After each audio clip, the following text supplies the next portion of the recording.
जय माता की। या देवी सर्वभूतेषु सर्वमंगले सर्वदा नमस्तस्यै नमस्तस्यै नमस्तस्यै नमो नमः। चलिए आज हम आपको महाभागवत देवी पुराण का 10वां अध्याय सुना रहे हैं। तो जल्दी से वीडियो को लाइक कीजिए, कमेंट कीजिए और चैनल को सब्सक्राइब जरूर कीजिएगा। श्री महादेव जी बोले, इसके बाद ब्रह्मा जी के पुत्र मुनि श्रेष्ठ नारद जी ने वहाँ कैलाश पर आकर देवादिदेव त्रिलोचन शिव जी से अश्रुपूरित नेत्रों से कहा, देवादिदेव आपको नमस्कार है। महेश्वर, मैं नारद दक्ष प्रजापति के घर से आया हूँ। आपने यह समाचार सुना है या नहीं कि आपकी प्राण प्रिया सती दक्ष प्रजापति के यज्ञ में गई हुई थी। वहाँ आपकी निंदा सुनकर उन्होंने क्रोधित होकर अपनी देह त्याग दी। दक्ष सती ऐसा बार बार आक्षेप करके पुनः यज्ञ करने में लग गए और देवगण आहुति ग्रहण करने लगे। नारद के मुख से यह महान कष्टकारी बात सुनकर 3 नेत्रों वाले देवादिदेव शिव ने शोकाकुल होकर बहुत तरह से विलाप किया। हाँ सती, मुझे शोक सागर में छोड़कर तुम कहाँ चली गई? अब मैं तुम्हारे बिना कैसे जीवित रहूंगा? पिता के घर जाने के लिए मैंने तुम्हें अनेक तरह से रोका था। शिवे, क्या उसी से रुष्ट होकर तुम मेरा परित्याग करके चली गई? महामुनि इस प्रकार बहुत तरह से विलाप, लाल लाल नेत्रों तथा मुख वाले त्रिलोचन महादेव अत्यंत कुपित हो उठे। भगवान रुद्र को कोपावष्टि देखकर सभी प्राणी भयभीत हो गए। सारा जगत अत्यधिक विक्षुब्ध हो उठा और पृथ्वी डोलने लगी। उनके नेत्र से अत्यंत तेजस्वी अग्नि प्रादुर्भूत हुई और उस अग्नि से एक परम पुरुष उत्पन्न हुआ। विशाल विग्रह धारण करते हुए कालांतक यमराज के समान प्रतीत हो रहा था और प्रज्वलित अग्नि के स्फुलिंगों की आभा वाले 3 भयानक नेत्रों से युक्त था। वह अपने समस्त अंगों में विभूति धारण किए हुए था। अपने ललाट पर उसने अर्ध चंद्रमा को मुकुट की भांति धारण कर रखा था और मध्याह्न कालीन करोड़ों सूर्यों की आभा तथा जटाजूट से उसका मस्तक सुशोभित हो रहा था। देवादिदेव महेश्वर महादेव को प्रणाम करके तथा 3 बार उनकी प्रदक्षिणा करके उसने दोनों हाथ जोड़कर उनसे कहा, पिताजी, मैं क्या करूं? यदि आप मुझे आज्ञा प्रदान करें तो अभी आधे क्षण में इस चराचर ब्रह्मांड को नष्ट कर डालूं। क्या इंद्र आदि श्रेष्ठ देवताओं को उनके बाल पकड़कर आपके सामने ला दूं? विभो, आप कहें तो यमराज को भी मार डालो। महेशान, यह मेरी प्रतिज्ञा है। मैं आपसे सच सच कह रहा हूँ, जिसके समन के लिए आप मुझसे इस समय कहेंगे मैं उसका समन कर दूंगा, चाहे वह सुरश्रेष्ठ इंद्र ही क्यों न हो।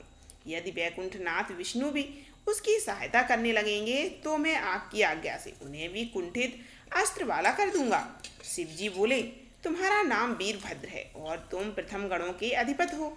मेरी आज्ञा से दक्ष के नगर में जाकर तुम शीघ्र ही उनके यज्ञ को नष्ट कर डालो। बस मेरा परित्याग करके जो देवतागण वहां गए हैं और दक्ष की सहायता कर रहे हैं, मेरी आज्ञा से तुम उनका भी निग्रह करो। मेरी निंदा करने में संलग्न दक्ष प्रजापति का मुख भी काट डालो। पुत्र, वहां शीघ्र जाओ, विलंब मत करो। वीरभद्र से ऐसा कहकर त्रिनेत्रधारी महादेव शिव ने लंबी सांसें छोड़ी। उनसे हजारों शिवगण उत्पन्न हो गए। वे सब के सब भयंकर कर्म करने वाले तथा युद्ध विद्या में पूर्ण पारंगत थे। वे अपने हाथों में गदा, खड़ग, मूसल, प्रास, त्रिशूल तथा पाषाण आदि अस्त्र लिए हुए थे। उन गणों से घिरे हुए महामत वीरभद्र परमेश्वर शिव को प्रणाम कर तथा 3 बार उनकी प्रदक्षिणा करके वहां से चले गए। तत्पश्चात वे सभी प्रथम गण सिंहनाद करते हुए क्षण भर में ही दक्षपुरी पहुंच गए, जहां उनका यज्ञ चल रहा था। इसके बाद क्रोध युक्त वीरभद्र ने कोपावष्टि प्रथम गणों से कहा, शीघ्र ही यज्ञ का नाश कर दो, देवताओं को भगा दो। उसके बाद उन प्रथम गणों ने उस महायज्ञ को विध्वंस कर डाला। कुछ गणों ने यज्ञ के खंभे उखाड़कर उन्हें 10 दिशाओं में फेंक दिया। किसी ने यज्ञ कुंड की अग्नि बुझा दी तथा अन्य गण हव्य खाने लगे और क्रोध से लाल लाल आंखों वाले कुछ गण देवताओं को खदेड़ने लगे। इस प्रकार उन भयानक रूप वाले प्रथम गणों के द्वारा ध्वस्त किए गए यज्ञ को देखकर विष्णु ने वहां आकर प्रथम गणों से यह वचन कहा, तुम लोगों ने यज्ञ को क्यों नष्ट किया और देवताओं को क्यों भगा दिया? तुम लोग कौन हो? इन सभी बातों को बताओ, देर मत करो। प्रथम गणों ने कहा, प्रभु, हम लोग देवाधिदेव शिव के द्वारा भेजे गए प्रथम गण हैं। हम शिव को अपमानित करने वाले इस महायज्ञ को नष्ट कर रहे हैं। इसी बीच प्रतापशाली वीरभद्र ने क्रोध में आकर प्रथम गणों से कहा, शिव के प्रति द्वेष भाव रखने वाला वह दुराचारी दक्ष कहाँ है? इन सभी को पकड़कर मेरे सामने लाओ। इस प्रकार आदेश पाकर प्रथम गण क्रोधित होकर 10 दिशाओं में दौड़ पड़े। वे क्रोधाभिभूत होकर सभी देवताओं को पकड़ पकड़ कर रोंदने लगे। कुछ गणों ने सूर्य को पकड़कर उनके दांतों को चूर चूर किया और किसी गण ने अग्निदेव को बलपूर्वक पकड़कर उनकी जीभ काट ली। किसी ने भय के मारे भागते हुए मृग रूपधारी यज्ञ पुरुष का सिर काट लिया और किसी ने देवी सरस्वती की नाक काट ली। किसी गण ने अर्यमा की दोनों भुजाएं काट डाली तो दूसरे गण ने अंगिरा ऋषि का ओष्ठ ही काट लिया। किसी गण ने यम, नैऋत्य तथा वरुण देव को बांध लिया। ब्राह्मणों को देखकर उन्हें विनयपूर्वक प्रणाम करके प्रथम गणों ने कहा, हे विप्रगण जी, आप लोग भय का त्याग कर दीजिए और यहाँ से चले जाइए। उसे सुनते ही सभी ब्राह्मण यज्ञ में प्राप्त वस्त्र अलंकार आदि लेकर अपने अपने घर चले गए। परम बुद्धिमान इंद्र ने मोर का रूप धारण कर लिया और उड़कर पर्वत पर जाकर के वे छिपकर यह सब कौतुक देखने लगे। इस प्रकार प्रथम गणों के द्वारा भगा दिए गए श्रेष्ठ देवताओं को देखकर नारायण विष्णु मौन होकर मन ही मन सोचने लगे, यह मूर्ख बुद्धि दक्ष शिव से द्वेष करते हुए यज्ञ कर रहा है। यदि उसे वैसा फल नहीं मिलता तो वेद वचन ही निरर्थक हो जाता। शिव के प्रति दक्ष का विद्वेष होने से निसंदेह मेरे प्रति भी उसका द्वेष भाव ही हुआ, क्योंकि मैं ही शिव हूँ और मैं ही विष्णु हूँ। इस प्रकार हम दोनों में कोई भेद नहीं। मैं दक्ष के द्वारा इस विष्णु रूप से विशेष रूप से प्रार्थित हुआ हूँ और महादेव के रूप में निंदित भी हुआ हूँ। इसका भी 2 प्रकार का भाव है। यह कर्म तथा मन से 2 तरह का भाव रखता है। अतः मैं भी अब वही करूँगा। मैं विष्णु रूप से रक्षक और शिव रूप से संहारक बनूंगा। इस प्रकार स्नेह मिश्रित युद्ध करके और फिर उसमें पराजित होकर स्वयं रुद्र रूप से उस दक्ष का शमन भी करूंगा, इसमें संदेह नहीं। इसके बाद मैं देवताओं को साथ लेकर यज्ञ पूर्ण करूंगा। यही विष्णु की आराधना का फल कहा गया है। इस प्रकार मन में निश्चय करके शंख, चक्र तथा गदा धारण करने वाले भगवान विष्णु ने प्रथम गणों को रोक दिया और वे सिंहनाद करने लगे। इसके बाद वीरभद्र ने क्रोधित होकर सनातन विष्णु से कहा, विष्णु, आप ही यज्ञापति हैं, ऐसा श्रुतियां कहती हैं। इस महायज्ञ में शिव की निंदा करने वाला वह दुराचारी दक्ष कहाँ है? उसे आप स्वयं लाकर मेरे हवाले कर दीजिए, नहीं तो आप मेरे साथ युद्ध कीजिए। प्राय विशिष्ट शिव भक्तों में आप अग्रणी हैं और आप ही शिव के प्रति द्वेष भाव रखने वालों के हित के लिए तत्पर दिखाई दे रहे हैं। तत्पश्चात विष्णु ने मुस्कुराकर कहा, मैं तुम्हारे साथ युद्ध करूंगा।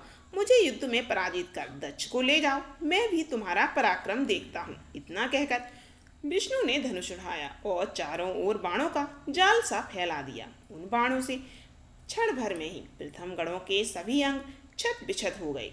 सैकड़ों गण रक्त का बमन करने लगे और हजारों बेहोश हो गए। उसके बाद उस वीरभद्र ने भी विष्णु को लक्ष्य करके गदा चलाई। उनके शरीर का स्पर्श करते ही उस गदा के सैकड़ों खंड हो गए। तब विष्णु ने भी रोष में आकर वीरभद्र की ओर गदा चलाई। महामुनि, वह गदा भी उसके पास आते ही उसी तरह 100 टुकड़े में हो गई।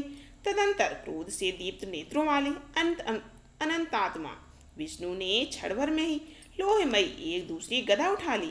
तत्पश्चात खटवांग लेकर वीरभद्र ने उन गदाधार विष्णु के बाहुदंड पर प्रहार करके उनकी गदा भूमि पर गिरा दी। इससे अत्यंत कुपित विष्णु ने अपने तेज से प्रज्वलित महाभयंकर सुदर्शन चक्र को उस वीरभद्र के ऊपर चला दिया। मुने, उसे देखकर वीरभद्र ने भी मन में भगवान शिव का स्मरण किया। उससे वीरभद्र के कंठ तक पहुंचा हुआ वह चक्रमाला की भांति सुशोभित होने लगा। तत्पश्चात युद्ध में भगवान विष्णु ने क्रुद्ध होकर सैकड़ों सूर्यों की भांति कांति वाला खड़ग ले लिया और वे वीरभद्र को मारने के लिए दौड़े। तब विशाल भुजाओं वाले पितावी वीरभद्र ने उसी क्षण अपने हुंकार मात्र से खड़ग तथा उन विष्णु दोनों को स्तंभित कर दिया।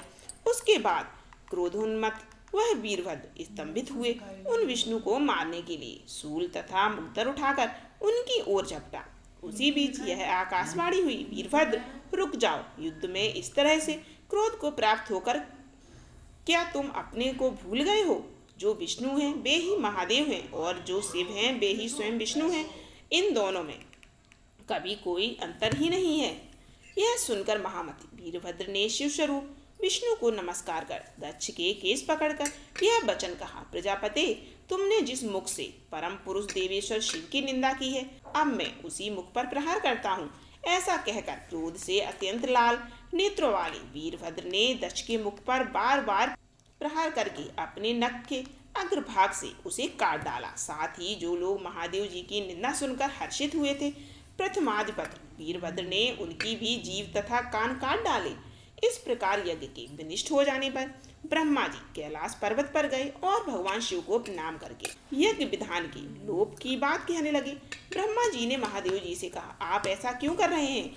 जगत माता ब्रह्म स्वरूपिणी सती तो सनातन है, उनका देह ग्रहण और जन्म लेना तो भ्रांतिपूर्ण और विडम्बना मात्र है। वे तो महामाया है, जगत त्यापनी महामाया है। उन्होंने ही दक्ष को मोहित करने के लिए यज्ञ कुंड के पास छाया सती को स्थापित कर दिया था।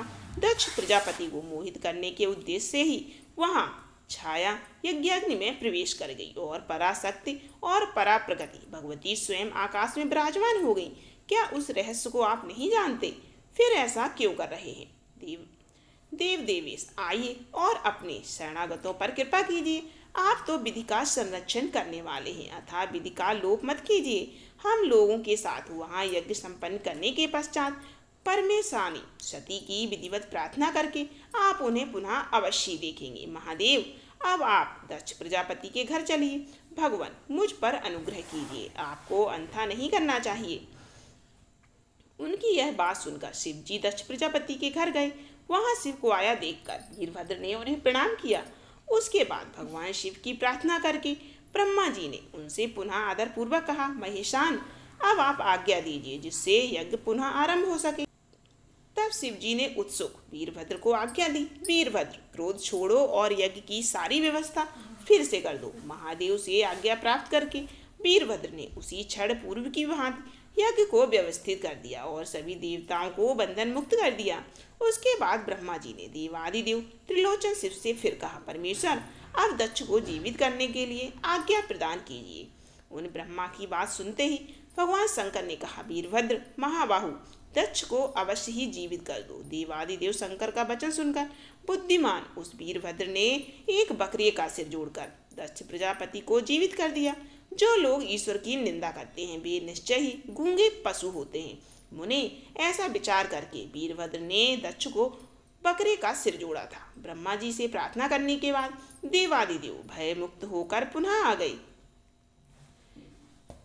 दक्ष प्रजापति ने महेश्वर को आहुति देकर यज्ञ का समापन किया। उसके बाद ब्रह्मा तथा विष्णु ने दक्ष प्रजापति से कहा, अनेक स्तुतियों के द्वारा आदर पूर्वक शिव की आराधना कीजिए।